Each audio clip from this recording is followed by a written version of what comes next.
పాపం ఎవరో చూడండి వీళ్ళు కన్న బిడ్డలు ఆదరించట్లేదట. ప్రజావాణిలో కలెక్టర్కు వృద్ధ దంపతులు మొరబెట్టుకున్నారట. పాపం ఈ పెద్ద మనుషులు ఇద్దరు సత్వరమే స్పందించి వృద్ధాశ్రమంలో ఆశ్రయం కల్పించారట. ఎక్కడనో కాదు, ఇది యాదగిరి గుట్టలో అట. జిల్లా కలెక్టర్ అనురాగ్ జయంతిని కలిసిరట. వీళ్ళు ఎక్కడ? చౌటుప్పల్ మండలం పెర్కకొండారం వయోవృద్ధుల ఆశ్రమంలో వాళ్ళని చేర్పించారట. ఇంత కఠిన హృదయులు ఎవరున్నారో కలెక్టర్ దాకా వచ్చిరట.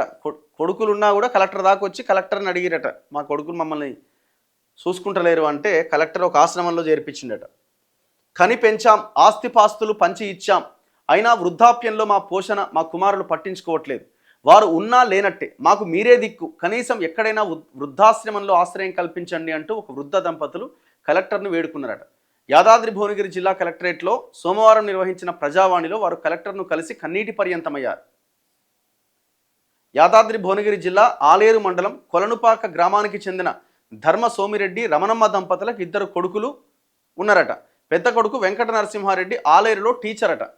చిన్న కొడుకు గోవర్ధన్ రెడ్డి గ్రామంలోనే ఉంటూ వ్యవసాయం చేస్తున్నాడట. ఈ దంపతులిద్దరికి 14 ఎకరాల భూమి ఉంటే ఇద్దరు కుమారులిద్దరికి 12 ఎకరాలు పంచి తమ వద్ద 2 ఎకరాలు ఉంచుకున్నారట. కొన్ని నెలల వరకు దంపతులిద్దరూ చిన్న కొడుకు వద్ద ఉన్నారట.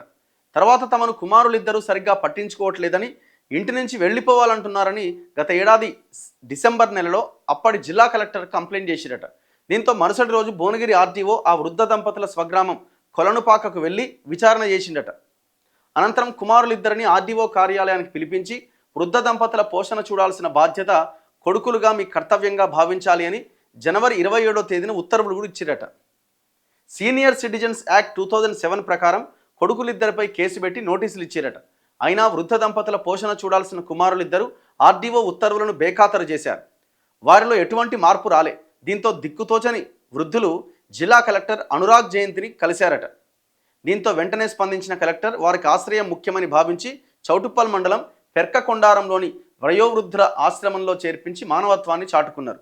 కుమారులిద్దరికి మరోసారి నోటీసులు జారీ చేసి చర్యలు తీసుకుంటామని తెలిపిండట. ఇప్పుడు వాళ్ళిద్దరు ఫోటోలు కలెక్టరేట్ ఆఫీసులో పెట్టండి. ఇల్లు తల్లిదండ్రులు ఇద్దరిని కానీ పెంచి 14 ఎకరాల్లో 12 ఎకరాలు చెరో 6 ఎకరాలు రాసిస్తే దాన్ని సాగు చేసుకుంటా తినుకుంటా మళ్ళీ ఒక ఆయన టీచర్ అట. మళ్ళీ పోరగాళ్ళకి ఏం చెప్తుండో మరి ఆయన పోరగాళ్ళకి ఏం చెప్తున్నాడు ఆయన? పోయి తల్లిదండ్రులను బాగా చూసుకోవాలని చెప్తున్నావా? పెద్దగా అయిన తర్వాత నా లెక్కనే మీరు కూడా గాలికి వదిలేయాలి, రోడ్డు మీద వదిలేయాలని చెప్తున్నావా? వాళ్ళిద్దరు ఫోటోలు ఆడ కలెక్టరేట్ ఆఫీసులో పెట్టిరనుకోండి, వచ్చిపోయే వాళ్ళకు కూడా తెలుస్తుంది కదా వీళ్ళిద్దరు తల్లిదండ్రులను చూసుకోవట్లేదట అని. వాళ్ళు కలెక్టరేట్ ఆఫీస్ దాకా వచ్చిరంటే ఎంత బాధపడరో.